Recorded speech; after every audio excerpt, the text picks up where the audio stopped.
All right, I think that this is working. So this is my first live stream. Let me actually drag this down. My first live stream for Idea Workshop. I want to. So I spoke a little bit about this in yesterday's video, but essentially, I want to be able to talk about more ideas regarding training and how you can necessarily implement different concepts or principles to continue to make you better, not only in the gym, but for what you're actually training for, right? The gym is just a tool to get you certain places. And I think that in order to achieve those things and get those places, you need to understand why you're doing certain things. And people really do a really big disservice when they don't have any level of that education. So, the whole point of this series that I'm currently going through, I'm calling it Idea Workshop. But the whole point of it is that it's a workshop, like we're slowly building on things and working out how things are going to look, is to consistently get out some sort of information in a way that's easy to digest. So I'm constantly developing ideas and all of that. So, number one thing is if you got any questions, reach out to me, let me know. I want to continue to make videos and distill down topics, especially when potentially I haven't even explained it as well as I could have. So let me know if you really liked it or if you really didn't, and what you think you would want a little bit more detail on.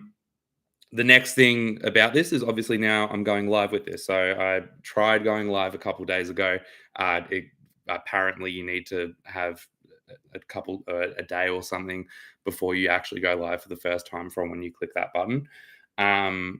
So now we are finally live. The purpose of doing these live is that I want these to be really low input and also eventually interactive. So I don't really expect many live viewers right now at all, none.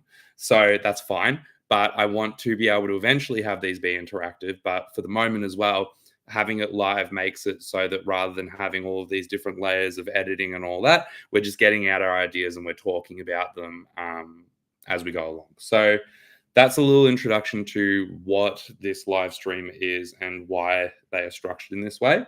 But as you can see, the title of this video is why you should be lifting lighter. And I think that this is an interesting topic to go down because a lot of the time, all of your coaching is about lifting heavier.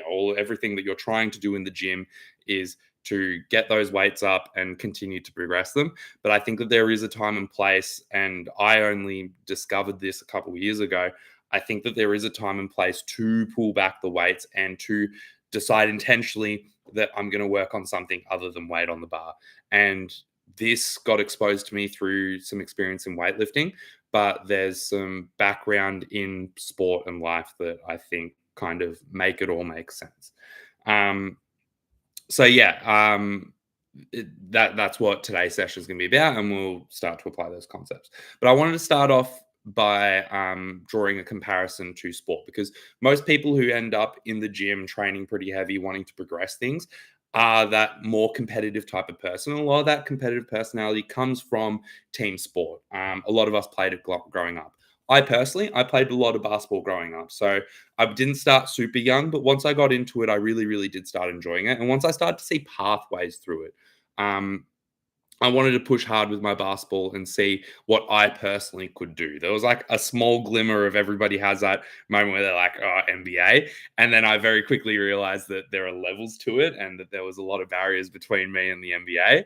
And that I wasn't necessarily the person that wanted to even push for that. But I think that there is an element of wanting to see where you personally can get to, regardless of if that is the top of the sport. And I wanted to push myself through the rep system as I was going through. So under 16s, under 18s, I started to push and train a lot more.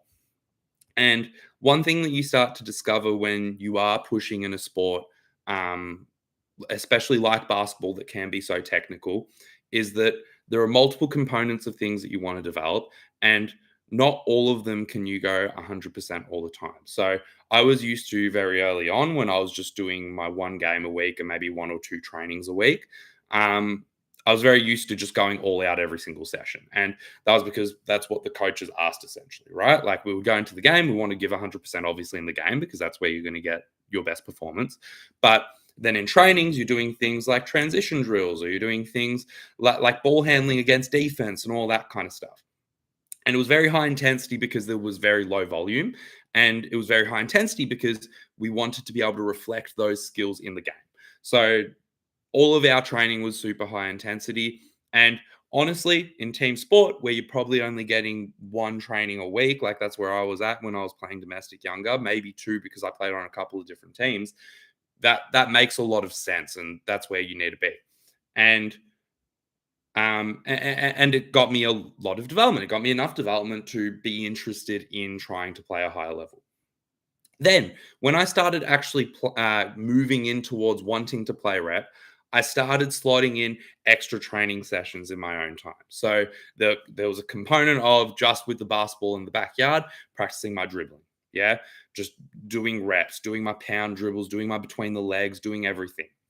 There was an element where I would try to get down to the stadium or get to a park and get shots up, right? Just shots after shots after shots. You start with your form shooting really, really in close, only one hand, get that form right. Yeah, and then you start to bring it out. It starts to get a little bit more intense, a little bit more game like. But generally, it is a lot less intense than all that stuff, not only that we were doing on game day, but also that we were doing in those team training sessions. We increase the volume, but the extra volume doesn't necessarily need to be quite so intense. And it's important that you do that as you go up for a couple reasons. We'll continue to describe them in a second. Um, but then eventually I got into reps. So eventually I got into that higher level team. I had 2 games a week or 3 games a week now because I played on 2 domestic teams and then 1 representative team. And that resulted in about 4 proper scheduled trainings a week. But on top of that, after some of those training sessions, I would be getting shots up. I'd still be out in the backyard doing my dribbling, all that kind of stuff to continue to try and develop. Now, there's multiple reasons why you need multiple training sessions, right? You want to work on different skills. You've got your team stuff where you're going through players and all that kind of stuff. And then your skills training is a little bit different. But some of that training needed to be lower intensity. I couldn't have gotten by if everything was up here. Okay. There's there's a bit of reasoning behind that. Now, the first reason is just that if your intensity is always up here, then you're probably going to burn out at some point, especially early on. Okay. I'm a full believer in that you can build up to whatever you want to. And if you want 7 intense, like just to the wall training sessions a week, you can build to that and you can eventually get strong enough and have enough endurance, all that to be able to do that. But initially, early on, that's a really hard thing to be able to do. And there is every single potential that if you go from 0 training sessions a week or 1 training session a week straight up to 7, that you're probably going to break yourself. And I've seen it be done before, right? So making that jump is really, really difficult. And even when you have been doing it for a while, it's something that is tough to maintain. So you need to have everything on point to be doing it well. You need to make sure that your sleep is right. You need to make sure that your nutrition's right. You need to make sure that your training's planned out well. It is possible, but not necessarily the most ideal. The second reason that it's really important that you get more of those lower training sessions in is that by getting more of those lower training sessions in, you're able to get more reps up. Yeah. If every single jump shot that I took was mimicking something game like, yeah, maybe I'm coming off of a couple cuts, maybe I'm moving off the ball to get to the spot, then I would be able to get a lot less of them up. Not only because of time, but because of energy. Yeah. If let's say a training session, this is going to be really reductionist to say, but let's say that in a training session, you're able to take 2,000 steps, right? Just to have a nice round number. Let's say that in a training session, you're able to have 2,000 steps before the quality decreases. Well, if I'm doing set shots, then each shot might only take about 3 or 4 steps to get up. Yeah. Whereas if I'm doing all these cuts and all that kind of stuff, then I'm going to get to those 2,000 steps a lot quicker, meaning less shots, meaning less attempts of the skill that I'm actually trying to develop, which is my jump shot. I'm wasting energy on things that aren't the actual jump shot. So by getting more of these lower intensity training sessions in, I'm able to get more reps of the skill that I'm actually trying to develop. There's going to be a common theme, the thing that we're actually, the goal of the session. Next thing, I'm able to focus on more key things. Okay. So I'm able to focus on those little things that I'm trying to focus on with my jump shot. Okay. By reducing the intensity rather than it just being the couple things that make it most likely I'm going to hit it, I'm now able to focus on where my elbow is on the shot. Yeah. Maybe how much I'm pushing through my legs. Yeah. I'm able to focus on that follow through where I look at the ring. I'm able to focus on more of those like minute details that result in better quality when I do get to the high intensity stuff. And then the third main thing is that I'm able to get more attempts on days while building my tolerance. So we spoke earlier about not being able to do so many sessions. In that in between period where I'm going from 2 training sessions a week or a game and 2 training sessions through to 6 or 7 days of basketball a week, I'm able to slowly build my tolerance by doing that, by getting more of these lower training sessions in. And then as we go, I can slowly build a little bit of intensity on these lower training sessions. Um, so that's how team sport works. And it's pretty commonly accepted that if you're going to do an extra training session on an off day, it's probably just going to be light shots. Yeah. Everyone's heard like the stories of Kobe Bryant and this, that, the other that go really hard in the gym and like every training session is like going to war. But realistically, you hear about it. Number one, a lot of the time when you actually like delve a little bit deeper into those stories, they actually do end up spending a lot of time on the minute details a little bit slower and all that kind of stuff. But number two, they've also built up that tolerance over time. When you hear about the Kobe stories when he was in high school, when he was in the NBA, he'd already practiced for thousands and thousands of hours and he was building that tolerance up over time. Most people don't start there. Yeah, if you're just starting in your representative journey, if you're just starting in your sport or whatever it is, then you still need to build up that tolerance over time. And then you get there. And then you get to be the Mamba and have those 7 training sessions a week, right? 2 a days, all that kind of stuff. Um, but it's really important to understand that one, they didn't start there. Two, um, they actually probably do have more lower sessions than what you expect. And that is just what is accepted in team sport. But then we go over to the gym environment and people don't accept this anymore. People maybe drop off from team sport or they don't do as much of it. Or maybe they realize that, oh, my team sport actually, or my sport in general, actually requires more gym and athletic training because that is now the factor that's holding me back rather than my skill. And when they get to the weight room, they think, oh, I've got to be going hard every single session. Yeah. And where do that people get this perception from? They get this perception from different things that they see on the internet. They get this perception from places like West Side Barber. They get it from Diamond Gym. That places where you see just like people going so hard every single session, and that's all that you actually see output wise from them. Yeah, you might have a favorite influencer that talks about pushing hard every single session and training really, really hard to a really super high intensity every single session. But the truth is that for you, that might not necessarily be the best approach. And why? Because you probably have other things in your life. You probably have a desk job. You probably have some sort, maybe even if it's a physically demanding job, that's actually going to be the thing in the way of going super duper hard every single session. You've got other things that you want to develop on top of just the intensity of every single session. And the thing that I look to with this is more of our old school weightlifting. So when it comes to our old school weightlifting, sorry, I'm just moving the microphone here. Um, when it comes to things like our old school weightlifting, you see sessions, you see training programs. Oh, that's a lot of noise outside. I'm going to continue regardless. So when it comes to our old school weightlifting, you see things where like the people in those programs were lifting 1, 2, 3 times a day.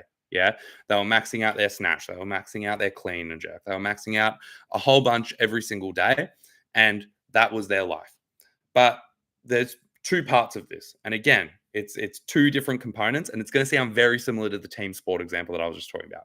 Number one, when you look at those old school weightlifting programs, those were for lifters where lifting was their job. Yeah. If you're lifting 3 times a day, you are not going to the office and doing numbers on a computer on Excel, right?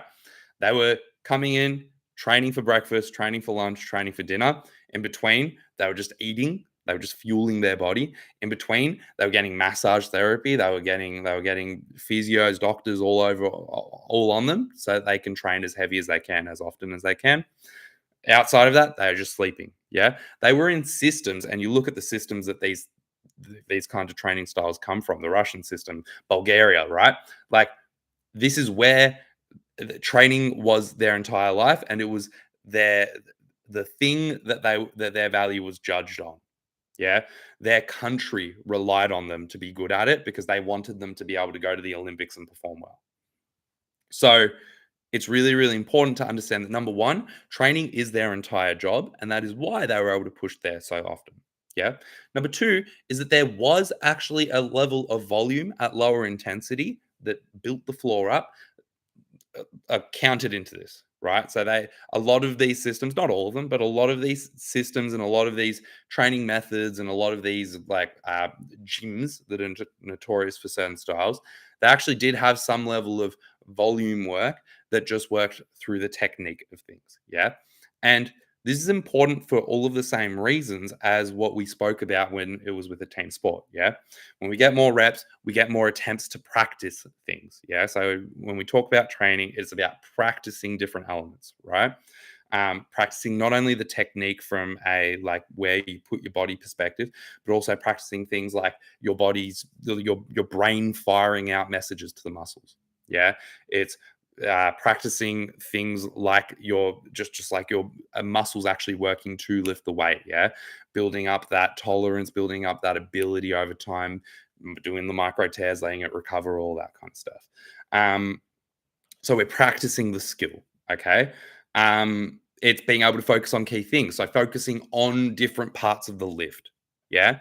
And when we focus on the different parts on the lift, that then lets us to, when we get to the heavier weights, when we get to the higher days, just just push hard. Yeah. In our Olympic lifts, going back to that Olympic lifting example, you might have to focus on velocity off the floor. Yeah. You might need to focus on velocity past the knee. You might focus on velocity as you extend out. Yeah. You might be focusing on where you're putting the pressure in your foot. Yeah. You might be focusing on where you pull to. Yeah. How far you extend. Okay. You might be focusing on your catch, how you're getting back under it. Yeah. You might be focusing on how close you pull it to you. Yeah. Where your elbows go, where your hands go, comparative to your body. Yeah. You might be focusing on hip extension. There's so many different things that you might be focusing on. And when you're going 100%, when you're going at 90% of your max, when you're going even at like 80% of your max, it's hard to focus on that consistently. Yeah, you might get it in your warm up sets, but if you're working to 100 kilos and your warm up sets are maybe barbell 50, 70, 80, 90, then 80 and 90 you're probably not even like able to focus on it too much. So you've got like 3 or 4 sets. Yeah, 3 or 4 sets a session to practice something probably isn't enough. Yeah, so that practice, those more reps in those lower sessions allow you to practice all of those little things that are going to help you once you get to your bigger lifts. You get to focus on those things a lot more. Um, and then also going back to the example, just like how Kobe Bryant needed to build his tolerance throughout the years so that he can do 2 a days and all that kind of stuff, you probably need to build your tolerance so that you can train more often. Yeah. Um, I think that anybody that's gotten to the point where they're training consistently and training multiple days a week, they can probably think of a time that they brought somebody else into the gym. Yeah. So one time I started trying to get one of my friends from refereeing into the gym with me. And out of that first session, I thought that it was a relatively regular session. If anything, I thought it was a lower day. Yeah. Um, Went through the motions, did everything with them. Yeah. Coached them through the different movements, all that kind of stuff. We get to the end of the session. My friend's like, I'm pooped. Yeah. I'm done. Yeah. Which surprised me because to me, I was just like, oh, yeah, like this is just another day. Right. But I understood it because they haven't really trained before. They were focusing. They were trying to learn a whole lot. The next day, they were telling that I saw them at reffing, and they were telling me that they don't know how I do it. Yeah, and I'm not anyone special, right? It's not like I'm super. It's not like I'm extraordinarily strong. It's not like I've got this great endurance. I'm not a big physical specimen, right? That. I'm not actually that physically gifted at all. If anything, I reckon I'm a little bit less. So The difference is that at that point, I'd been training for about 4 years. Yeah. I'd built up that tolerance over time and I was used to training and then the next day going out and running and reffing. Yeah. I'm used to having that training and having to recover from it. Yeah. Maybe I was a little bit stronger. So the weight that I was doing was probably a little bit lower relative to my max. Whereas what they were doing probably was close to their max because it was their first time and they were just trying to work out what weights they needed to do in the gym. So even though comparatively, like, we're probably relatively similar in terms of like ability in the gym or potential ability in the gym, because they hadn't done it before, that one session took everything out of them. And the next day, something that they actually do better than me, they're actually faster than me on the court. They really struggled. Whereas I was out there and I was just going through the motions. It was just another regular day because I'd done it so many times before. So really, really important to understand that, especially when you're starting out, that tolerance needs to be built so that eventually you can train whenever you want around those performances that you need to do. Um, and that's all part of it, right? So initially, earlier on, you probably do need to be a little bit more careful about when you do things. But then as you build tolerance, you're going to be able to be a little bit more free flowing with it. So realistically, when we look at it, when we look at team sport, when we look at training in the gym, both of them have all of these benefits that we can take from our lighter days. Um, so I think that it's important to understand that just like how in team sport, when you wanted to get good at it, you introduced a couple of sessions where you just worked on the skills and they were lower training days. I think that it's the same here where if you want to get better at your weightlifting, and it doesn't even necessarily mean that you want to be a super technical person, but if you want to squeeze more juice out of your sessions, then you need to bring some of your training down in intensity so that you can work on all of those little things. And what does working on all of those little things give you? What it gives you is different types of outcomes. So when we look at training, we've got tangible outcomes and we've got intangible outcomes. Now, what our tangible outcomes are the things that we can measure, and they're most often the things that you're probably actually chasing for in your training. Yeah. So what some examples of those might be is just things uh, like weight on the bar. Yeah, a tangible outcome is being able to see that this week I did 100 kilos, next week I do 101. Yeah, a tangible outcome might be muscle size. Yeah, bodybuilders, they just want to put on some more size. If you can measure your bicep and you can say that I've got 22-inch arms, and next week I've got 23-inch arms, huge, right? Um, another tangible outcome might necessarily be like weight on the scale. So if you're trying to lose weight, yeah, maybe velocity if you're actually tracking velocity, yeah. So there's all these tangible outcomes that we can have that are going to be really, really positive for us to chase. But then on the other side, we've got a bunch of intangible outcomes. Now, tangible outcomes, they come as a secondary effect of our lighter training, but primarily from our heavier training. Yeah. If you are pushing, then that is where you measure those outcomes. But they only receive a secondary benefit from this lighter training, which is why everybody avoids it and ignores it. Yeah. What that essentially means is that when you're going through your benching, right? Every 16-year-old knows this. It's really, really fun to max out because you get to see the primary or the tangible outcome. Yeah. If you fail, you failed, right? You just didn't get the bar back up. But if you succeeded, I had a PB today. Yeah. And while it's cool, the reason that it's cool is because you've got that tangible outcome. Whereas the intangible outcomes, they're not as cool. Yeah. They're not as flashy, right? It's things like improving that technique, improving that control. Yeah. It's things like being able to repeat the outcome more times.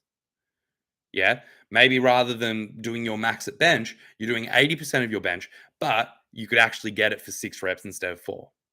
Yeah. We're raising the floor. Yeah. And whenever we talk about intangible outcomes, it's about raising that floor because if we raise the floor, the roof is actually going to have to go up to clear space for it. Yeah. And that's what I mean by secondary effect. We raise the floor and the ceiling can't be that close to each other. Yeah. So whenever you raise the floor, this is going to have to come up a little bit.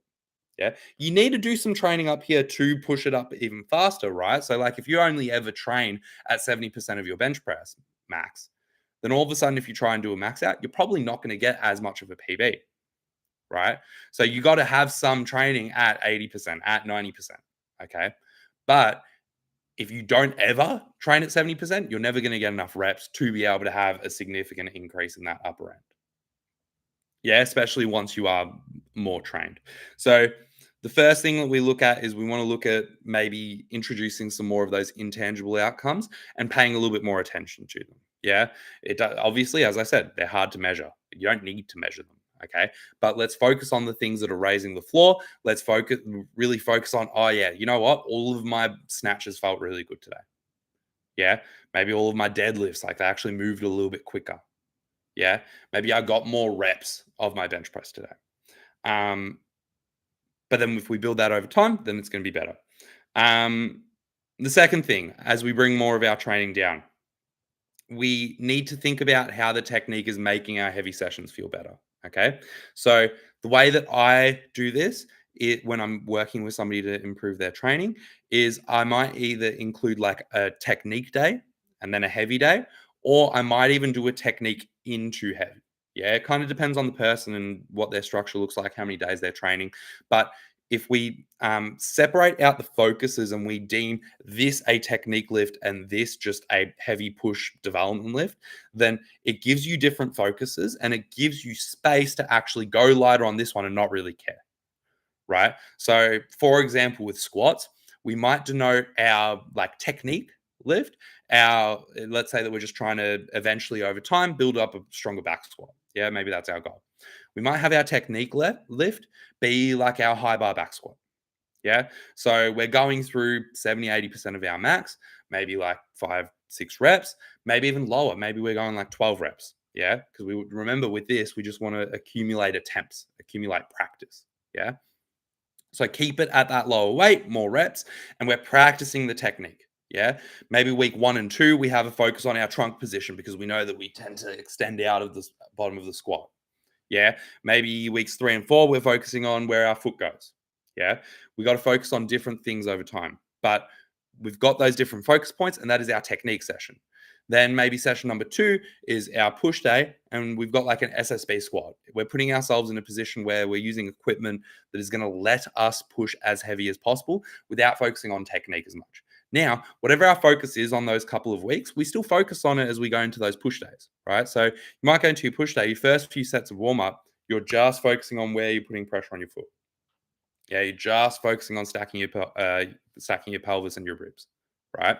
So we might need to still carry over that focus, but as you get into your working sets, you don't need to stop and think so heavy about it, right? You're just pushing weight. Yeah, and that way you get some level of technique development, you get some level of raising the floor, and then you also get some level of raising the roof, right? And if we do both at the same time, we're actually moving up quicker because this technique is going to make it so that in these heavy lifts, you can go harder and not think as hard. Yeah, thinking takes up energy, right? So those technique sessions, that raising the floor is going to make it easier and better when you get back to your heavy lifts. That's why you should probably be doing it, right? And then the last big benefit of bringing your training intensity down is going to be that element of tolerance. Okay. So we're building our ability to tolerate our different training modalities. Yeah. Now this can be in a few different ways and few different types of training, and they're going to change a little bit based on what type of training we're talking about. So when we talk about gym, the main thing that is going to inhibit us from pushing more sessions, having more technique days, and all that kind of stuff is probably going to be muscular. Yeah, we're probably going to pull up super sore. Yeah. So as we're building up over time, we just want to pay attention to how much muscle soreness we get after sessions, and see where it goes. It doesn't mean that if you're pulling up like muscularly sore the next day after a session that you push too hard and now you're going to blow up and all of your gains are gone. Right. What it does mean is that if you're consistently pulling up really, really sore after a particular session or something like that, that we just look at how we structure our week to allow for that. Yeah. So if you know that consistently your leg day is making you super duper sore and you can barely walk the next day, maybe you're putting it a little bit further away from your other sessions so that you allow yourself more time to recover afterwards and actually allow the recovery process to let you get stronger. Yeah. Maybe it just changes how you're structuring your other sessions throughout the week. So maybe let's say that you're still playing some sort of team sport. Maybe you're not putting your leg day right before you play sport so that you can allow for better recovery and also so that you can perform a little bit better in your sport. So gym, it's going to be a lot of muscular soreness generally. Running, it's going to be a lot. It's going to be a lot more on like our like passive structures. Yeah. So we might be looking at after the next day, you've actually got some like tendon soreness, maybe some ligament soreness, right? So um, because that is where running does put a lot of tension on because you're using a lot of that stretch shortening cycle. So what we need to be aware of is that pain, that soreness that you get afterwards, it might take a little bit longer to recover, but you also might not be able to do those similar activities. You might be able to push through a really like strengthy set, yeah. You might be able to structure your training so that you've got like a hypertrophy day or something like that after you're running, okay, where you've got a lot more higher reps and stuff like that. But that running tolerance is really, really important to build up over time. So that's where like those low days, they might just be a mainstay in your program, right? Gym, we can eventually build up a little bit more tolerance and have more of those high days. Again, still benefiting those low days, but we might be able to build up to having more high days. But if you look at elite marathon runners training, they will have low days in there where, and their low days might be a lot more kilometers than yours or mine. But they still have low days where they're just literally dragging their feet up and down, right? They're literally just dragging their feet as they go through. They're not really concerned with pace. They're just accumulating Ks. Yeah. So with your running, potentially it might be an idea that if you want to increase your ability to do more sessions, if you want to continue to develop your technique, if you want to continue to get better, rather than necessarily just saying, oh yeah, I need 25 hard Ks in the week, maybe you're splitting up your week. Maybe you're getting even a little bit, a few more Ks than what you were before. But those kilometers, all right, there's a good chunk of those kilometers that are just low and slow. Yeah. And literally challenge yourself to take them as slow as you feel comfortable and see how you feel. Right. And then in those low days, you can just focus on things like your technique. Yeah. You can just focus on things like just accumulating the kilometers. And then our third one is going to be our jumping or our more like powerful work. Yeah. Now, jumping and power work, it might not make you as muscularly sore. Yeah. You might get a little bit more like tendony soreness, but not as much. But where it's probably going to make you the most sore is going to be like more neuromuscularly. Yeah. So when we talk about power, when we talk about plyometrics, there is a lot of your brain sending out signals to structures that need to move very, very quickly. Yeah. We need to explode in these movements. So when we talk about this, we need to make sure that neuromuscularly we're actually ready for it. So I would make sure that your high days are after periods of after periods of rest. Yeah. So if you've got that really really heavy squat day, rather than doing your jumping right after, you give yourself a couple days in between. Rather than doing your big power day right after, you give yourself a couple days. Same with sprints. Same with like really really explosive work. Okay. Um, and then those low days allow us to one get more exposures. So if my main really powerful day of my jumping, my sprinting and all that kind of stuff is a little bit further removed from the really heavy training, you can put some more extensive work, yeah, some more lower intensity but more repeatable work on those days, or maybe right after or right before those heavier days. Yeah. And that way, rather than just jumping and doing your pogos and your plyometrics and your sprints once, maybe twice a week when you have more of a gap, you can get it twice or three or four times. Yeah. And all of a sudden, obviously relative to your level, all of a sudden we're getting more exposures, more practice, all those kinds of things that we've been talking about all day. Um, so that's how I would go about it, especially in those three domains, and just make sure they interact with each other really, really well. So most good programs for athletic purposes are going to include all three of running, gym, and jumping and plyometric and power stuff. So if you're having all three of those, you just need to make sure that you have all three of those considerations. In summary, include those lower days. Yeah, include some days of lower training so that you can have that extra bit of development. And when you get to those higher days, you're more ready for all them. You're more prepared. You're able to squeeze more juice out of them. Yeah, you squeeze more juice out of more sessions. You get bigger benefits over time. Over a year, over 2 years, over 10 years, you end up being a much more capable human being. If you need help with this, as always, first of all, ask questions. I want to be talking through the stuff and I want to continue to develop people's understanding in these areas. But also what I would encourage you to do is reach out to a coach to work with them on this. Yeah. Coaching should be a collaborative process and it should be a teaching process. And that's what I focus on with all of my clients. So, really, really important that as you go through the coaching process, you're trying to learn how to integrate in these things. If you want some level of coaching, reach out to me, go through my website, see how we can get started. But really, really important. Yeah, you use other people and get other people to get a set of eyes on your session so that you can understand how many high days you need, how many low days you need, and how you kind of integrate it from there. Um, if you have any questions, let me know. Put in the comments down below. Otherwise, I will see you on the next one. Bye.